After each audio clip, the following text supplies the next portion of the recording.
Ever feel like investing is a secret club you're not a part of? Too complicated, too risky, too much jargon? You're not alone.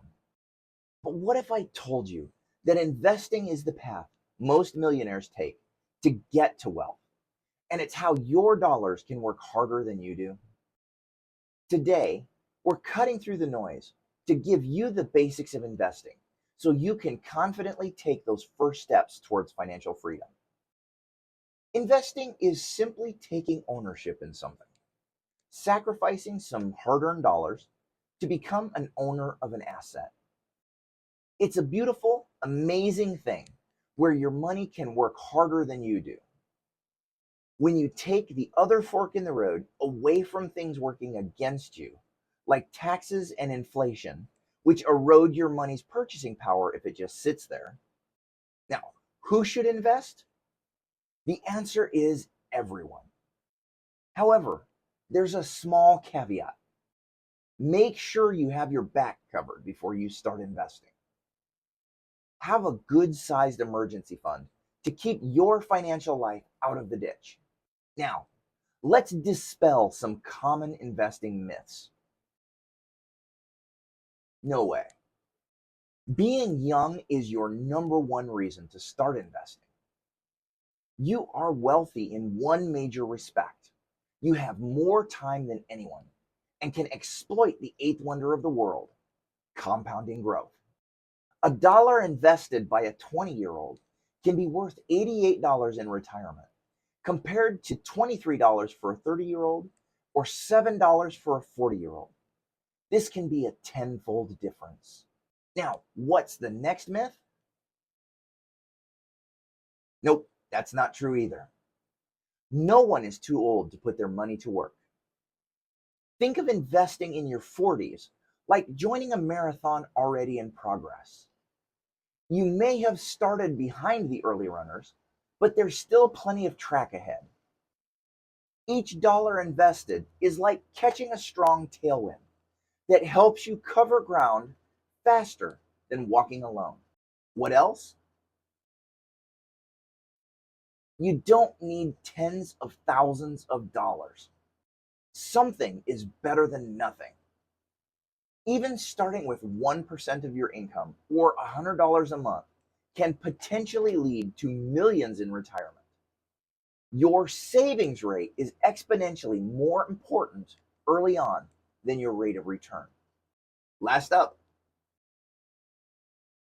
well, that's why I'm here, to help you on this journey. Building wealth is extremely simple. It's not rocket science. You just need curiosity and a desire to better yourself. Even experienced investors make mistakes, but you can learn and improve. Now, let's go over the basics of what to invest in: stocks, bonds, mutual funds, and ETFs, or exchange traded funds. Stocks represent ownership in companies like Apple or Disney. You can make money from the price rising and sometimes through dividends. That's a portion of the profits paid to shareholders. Bonds is essentially loaning money to a company or a government, which then pays you interest. Now, mutual funds or exchange traded funds, these allow you to buy a basket of stocks with smaller amounts of money and gain instant diversification. Now, my top recommendation for beginners is index funds or index ETFs. An index fund or ETF tracks a market index like the S&P 500, which represents the 500 largest US companies. Now, why do I recommend these? Let's look at the benefits. They're low cost and tax efficient. They are passively managed, meaning no active trading to beat the market, which keeps fees down. Diversification. With one purchase, you can get a piece of hundreds of companies. This balances your risk and reduces your volatility. They allow you to be the market instead of trying to beat the market. You just track its overall growth. The historical performance. Now, my favorite, the S&P 500, has consistently trended upwards with an average return of 8 to 10% over time annually. From 2000 to 2024, it returned 538%. Even during major crises like the 2008 recession or the pandemic, the markets then recover over time. Now, why avoid stock picking as a beginner? It's very hard to pick individual winning stocks consistently, and chances are you won't reliably beat the market. Many who pick individual stocks lose money. Individual stocks carry more risk. One company performing badly can significantly hurt your portfolio. Now, if you're looking at starting a retirement account, consider target retirement index funds. These funds are tailored to a specific retirement date. They automatically adjust their allocation over time, becoming less risky as you get closer to retirement. Once you do start getting into more advanced investing options, I do suggest getting an advisor to help light the way. The next question is where to invest. You need an online brokerage account to buy and sell investments. Many offer zero fees and commissions for buying and selling stocks and funds. Now, I've been dabbling with Acorns. It's an online platform that allows you to start investing with small amounts and fees as low as $3 a month. Now, I have a link in the description that you can sign up today and get a small bonus to help get you started. When you do get started, prioritize tax-advantaged accounts. These include Roth IRAs, Roth 401ks, and health savings accounts. You can contribute after-tax dollars, but your money grows tax-deferred and qualified withdrawals are completely tax-free.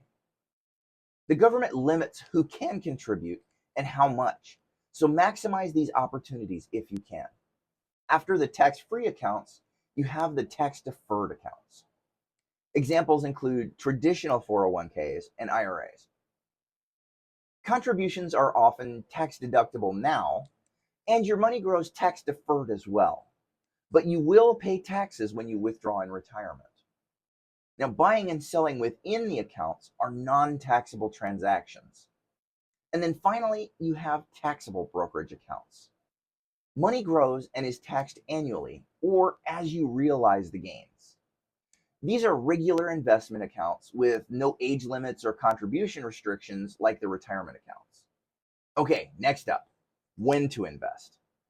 The golden rule is always be buying. Don't try to time the market. History has shown that time in the market consistently outperforms attempts to time the market. And what is timing the market? Timing the market means trying to buy investments when prices are low and sell them when prices are high, based on predicting future market trends. Now, investors who try to time the market use methods to time these ups and downs, such as historical charts, economic trends, or news headlines. But it's extremely hard to do this successfully over the long term. Your emotions can betray you. Trying to buy low and sell high is incredibly difficult and often leads to missing the best market days. Missing even a few of the best days can drastically reduce your returns. So ignore the noise. Don't base your financial decisions on political thoughts or cable news headlines. Markets are largely nonpartisan and resilient regardless of who's in the office. Whether the markets are at an all-time high or getting beaten up, letting your emotions dictate when you invest will cloud your judgment. Now, the power of consistency. We're going to talk about dollar cost averaging. When the markets get rough, the instinct is to grab an umbrella and run for cover. But I've learned as I kept investing through challenging times, like early in the pandemic, that the discipline of making regular investments, rain or shine, has paid off. The immediate benefit was feeling like I was in control, not just reacting to headlines. Years later, those steady investments outperformed anything I could have timed from the sidelines. Dollar cost averaging means investing a fixed amount regularly, regardless of market highs or lows. This strategy removes emotion and automatically buys more shares when prices are low and fewer when prices are high. If you are young or feel short on money, the most important thing is to just do something. Get the ball rolling. Your savings rate matters most. Early in your investing journey, your savings rate is exponentially more important than your rate of return. An investor with higher savings rate but a lower return can greatly outperform an expert investor with a lower savings rate and a high return. Aim to save and invest 10 to 15% of your income for the future.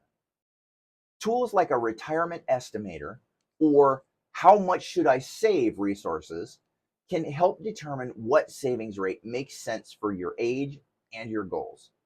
I've put some great links in the description that you can start using today. Now, it was fear that kept me from investing for so long. So let's cover overcoming fears with smart strategies. While investments can go down in value, the stock market broadly goes up over a long enough time horizon. If you hold on during market dips, your money typically grows. Selling when the market is down locks in your losses. Now, there is a different kind of investing that will complement your stock portfolio. Beyond traditional slow lane investing, such as investing in stocks, consider investing in yourself. This can mean investing in your education or skills. Learning about how taxes affect your investing is important too. You only pay taxes on realized gains when you sell a stock for profit. Short-term capital gains, or holding an investment for a year or less, gets taxed just like ordinary income. Long-term capital gains, or holding for a year or more, gets a more favorable tax treatment from 0 to 20% depending on your income. This can really affect wealth building. We've covered a lot of ground, so now let's cover some actionable steps for your plan to start investing. Step 1, get your finances in order. Make sure your financial bases are covered with an emergency fund before investing. Step 2, choose a reputable online brokerage account. Prioritize a Roth IRA, if eligible, for its incredible tax-free growth and building your future. Step 3, what to buy. For beginners, I highly recommend an S&P index fund or an ETF. Also, if you're starting a retirement account, consider a target retirement index fund for automatic diversification and rebalancing. Step 4, automate your investing. Set up automatic contributions to your index fund or ETF. This is dollar cost averaging in action, removing emotion from the process. Step 5, stay disciplined and patient. Your savings rate is crucial. Aim for 10 to 15% of your income if possible. Tune out the daily market noise and focus on the long term. Where the numbers will be erratic in the short term, they generally go up over decades. Consistency is key. Keep buying even when the market is down or feels uncertain. Investing doesn't have to be complicated. It doesn't require a finance degree or a ton of money to start. What it does require is a little discipline, consistency, and the wisdom to tune out the noise. Taking these first simple steps today, you're not just building wealth, you're building a future where your money can work for you, plotting your journey to financial freedom. Now, if you found this helpful, hit that like button and subscribe for more financial insights. Share this video with someone who needs to hear it. And check out the description below for those links that I mentioned earlier.